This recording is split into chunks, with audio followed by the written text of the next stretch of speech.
യേശുവിൽ ഏറ്റവും പ്രിയപ്പെട്ടവരെ,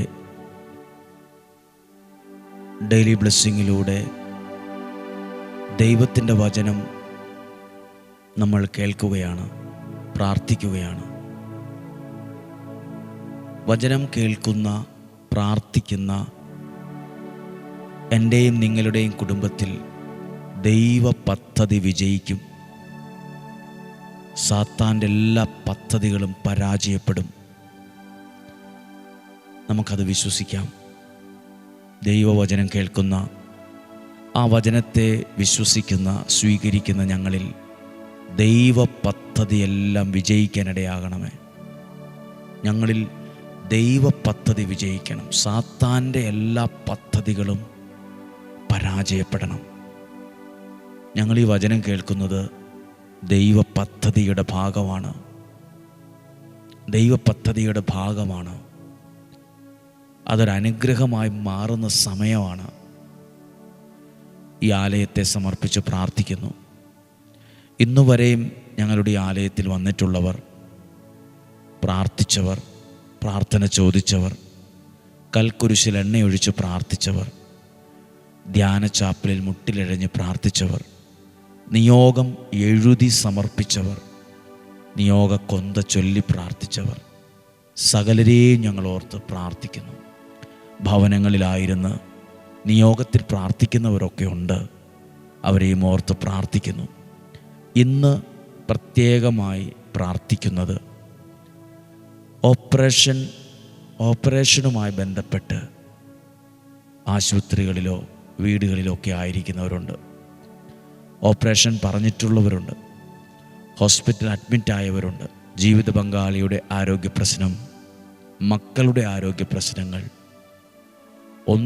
വീട്ടിലെ ഒന്നിലധികം പേർക്ക് രോഗപീഠകൾ, എത്ര പൈസ കിട്ടിയാലും ആശുപത്രി കൊടുക്കാനും മരുന്ന് മേടിക്കാനേ ഉള്ളൂ. അവരെല്ലാം ഓർത്ത് പ്രാർത്ഥിക്കുക. ഡയാലിസിസിന് വിധേയമാകുന്നവർ, കിഡ്നി സംബന്ധമായ പ്രയാസമുള്ളവർ, ഹാർട്ട് സംബന്ധമായ പ്രയാസമുള്ളവർ, ക്യാൻസർ രോഗികളായിട്ടുള്ളവർ, വേദന അനുഭവിക്കുന്നവർ, കീമോ ചെയ്തുകൊണ്ടിരിക്കുന്നവർ, പല കാര്യങ്ങളെക്കുറിച്ചും അസ്വസ്ഥതയായിരിക്കുന്നവർ, അവരൊക്കെ കടന്നു പോകുന്ന വഴികളും അനുഭവങ്ങളും ഏതൊരാൾക്കും വിശദീകരിക്കാനാവുന്നതല്ല. അത്രയേറെ മനോദുഃഖം അവർക്കുണ്ടാവും. അതൊന്നും ആർക്കും ആരോട് പറഞ്ഞാലും മനസ്സിലാകുക പോലുമില്ല. ഒറ്റപ്പെട്ടു പോലെ തോന്നിയവരുണ്ടാകാം, വേദനിക്കുന്നവരുണ്ട്. എല്ലാവർക്കും വേണ്ടി പ്രാർത്ഥിക്കുന്നു. നിങ്ങൾക്ക് വേണ്ടി പ്രാർത്ഥിക്കുന്ന ഒരു വീടാണിത്, ഒരു ഭവനമാണിത്. അതാണ് നിങ്ങളെ ദൈവത്തിൻ്റെ നിയോഗം. അതാണ് ഇന്ന് നിങ്ങൾക്ക് വേണ്ടി പ്രാർത്ഥിക്കുക. വിശ്വാസത്തോടെ നിങ്ങളുടെ കുടുംബത്തെ ഓർത്ത് പ്രാർത്ഥിച്ച് ഈ വചനം കേൾക്കുകയാണ്. കോറിന്തോസുകാർക്ക് എഴുതിയ 2-ാം ലേഖനം 9-ാം അധ്യായം 7 മുതലുള്ള വാക്യങ്ങൾ വായിക്കുകയാണ്. ഓരോരുത്തരും സ്വന്തം തീരുമാനമനുസരിച്ച് വേണം പ്രവർത്തിക്കാൻ. വൈമനസ്യത്തോടെയോ നിർബന്ധത്തിന് വഴങ്ങിയോ ആകരുത്. സ്വന്തം മനസ്സോടെ, താല്പര്യത്തോടെ, സന്തോഷത്തോടെ വേണമായിരിക്കാൻ. ആരെങ്കിലും പറഞ്ഞ് നിർബന്ധിച്ചതുകൊണ്ടോ ഒന്നും ആകരുത്. സന്തോഷപൂർവ്വം നൽകുന്നവനെയാണ് ദൈവം സ്നേഹിക്കുന്നത്. സന്തോഷപൂർവ്വം നൽകുക എന്ന് പറഞ്ഞാൽ, ഇപ്പോൾ സമയം രാവിലെ 5:30 ഈ സമയം ആരെങ്കിലും നിർബന്ധിച്ചോ വഴക്കുണ്ടാക്കിയിട്ടോ ദേഷ്യപ്പെട്ടതുകൊണ്ടോ ഒന്നും കേൾക്കുന്നതാകാതിരിക്കട്ടെ. സന്തോഷത്തോടെ ഈ സമയം കൊടുക്കണം. രാവിലത്തെ സമയം വചനം കേൾക്കാൻ സന്തോഷത്തോടെ നൽകുന്നവനെ, നിങ്ങൾ ഈ സമയം സന്തോഷത്തോടെയാണോ നൽകുന്നത്? ദൈവം നിങ്ങളെ സ്നേഹിക്കുന്നുണ്ട്. നല്ല മനസ്സോടെയാണോ ഈ വചനം കേൾക്കുന്നത്? നിങ്ങൾ മാത്രമുള്ളൂ നിങ്ങളുടെ വീട്ടിൽ പ്രാർത്ഥിക്കുന്നവർ? സാരമില്ല. നിങ്ങളുടെ വീട്ടിൽ പ്രാർത്ഥന ഇഷ്ടമില്ലാത്തവരോ ഈ പ്രാർത്ഥിക്കുന്നതിനോട് ദേഷ്യമുള്ളവരൊക്കെ ഉണ്ടെങ്കിൽ അവരെയും മനസ്സുകൊണ്ട് അവരെ ഒരുമിച്ചിരുത്തി പ്രാർത്ഥിക്കുക. അവർ കേട്ടില്ലെങ്കിലും നമ്മൾ അവർക്ക് വേണ്ടി കൂടെ കേൾക്കുകയാണ്. നമ്മുടെ വീടിന് വേണ്ടി കേൾക്കുകയാണ്. മക്കൾക്ക് വേണ്ടി കേൾക്കുകയാണ്. അവരുടെ പേരുകളെങ്കിലും മുഖമൊക്കെ മനസ്സിലോർത്ത് ആ പേരൊക്കെ പറഞ്ഞ് ഇപ്പോൾ ഈ വചനം കേൾക്കുമ്പോൾ പ്രാർത്ഥിച്ചു കൊണ്ടിരിക്കുക. അവർ കേൾക്കുന്നില്ലെങ്കിലും അവർക്ക് വേണ്ടി ഞാൻ കേൾക്കുകയാണ്, നമ്മൾ കേൾക്കുകയാണ്. അങ്ങനെ വിശ്വാസത്തോടെ പ്രാർത്ഥിക്കുവാണ്. അങ്ങനെ പ്രാർത്ഥിക്കുമ്പോൾ ദൈവം അവരെ സ്നേഹിക്കാൻ തുടങ്ങും. വചനം കേൾക്കുന്ന നിങ്ങളെ ദൈവം സ്നേഹിക്കുന്നു. നിങ്ങളുടെ ജീവിതത്തെ, നിങ്ങളുടെ ആഗ്രഹത്തെ ദൈവം മാനിക്കാതിരിക്കില്ല. ഇങ്ങനെ ചെയ്താൽ 8-ാമത്തെ വാക്യം വായിച്ചേ. നിങ്ങൾ ദൈവവചനം കേട്ട് ദൈവത്തിൻ്റെ സ്നേഹമൊക്കെ അനുഭവിച്ചാൽ നിങ്ങൾക്ക് ആവശ്യമുള്ളതെല്ലാം സദാസമയം സമൃദ്ധമായി ഉണ്ടാകാനും.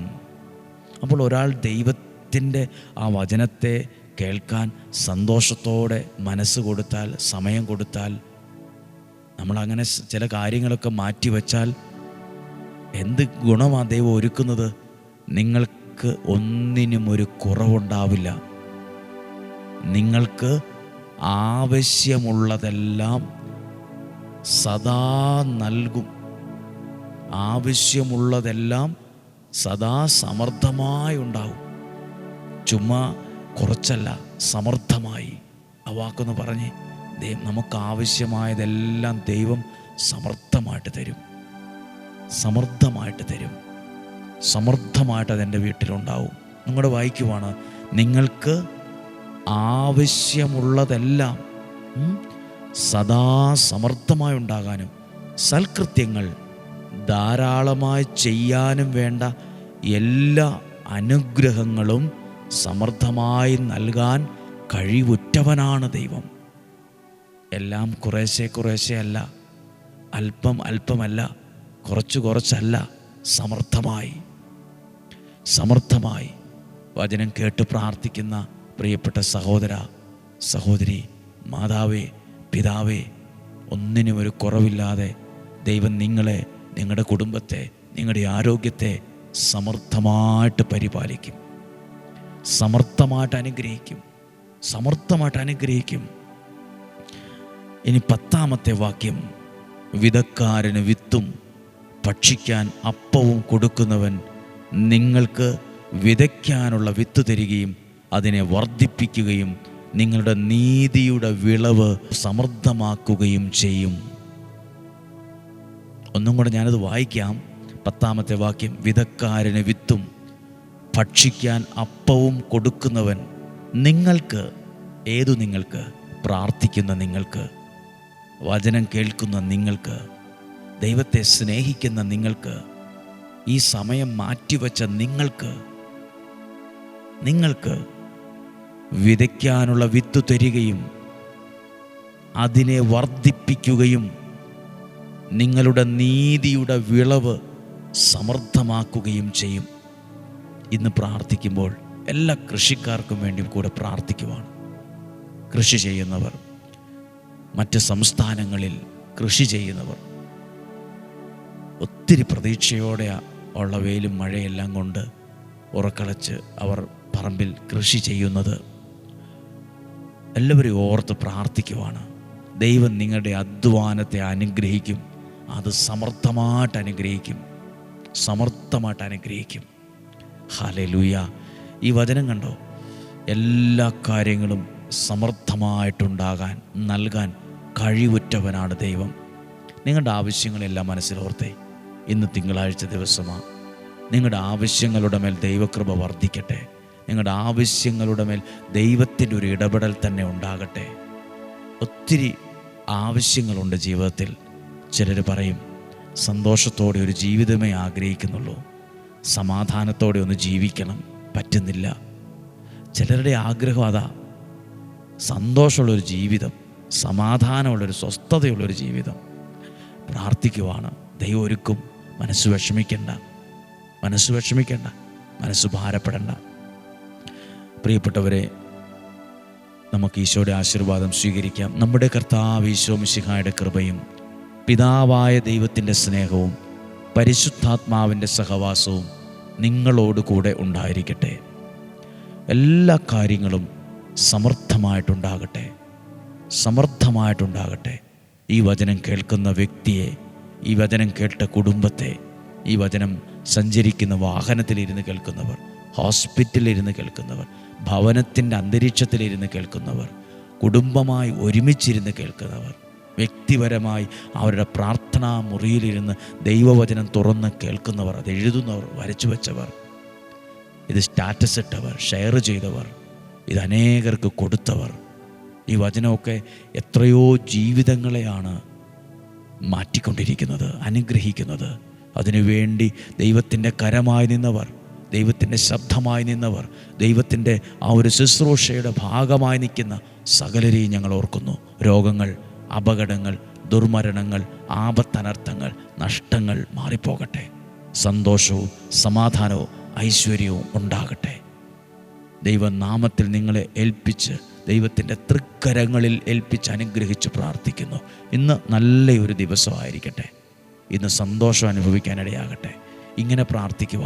നല്ലപോലെ ദൈവത്തിൽ വിശ്വസിക്കാനും നന്നായിട്ട് പ്രാർത്ഥിക്കാനും നല്ലതുപോലെ ദൈവാനുഗ്രഹം അനുഭവിക്കാനും ഇടയാകട്ടെ. നല്ല വീട്ടിൽ താമസിക്കാൻ, നല്ല ഭക്ഷണം കഴിക്കാൻ, നല്ല വാഹനത്തിൽ യാത്ര ചെയ്യാൻ, നല്ല ജോലി ചെയ്യാൻ, നല്ല വ്യക്തിത്വം ഉണ്ടാകാൻ, നല്ലൊരു ആത്മീയ ജീവിതം ഉണ്ടാകാൻ എല്ലാം നിങ്ങൾക്ക് വേണ്ടി പ്രാർത്ഥിക്കുന്നു.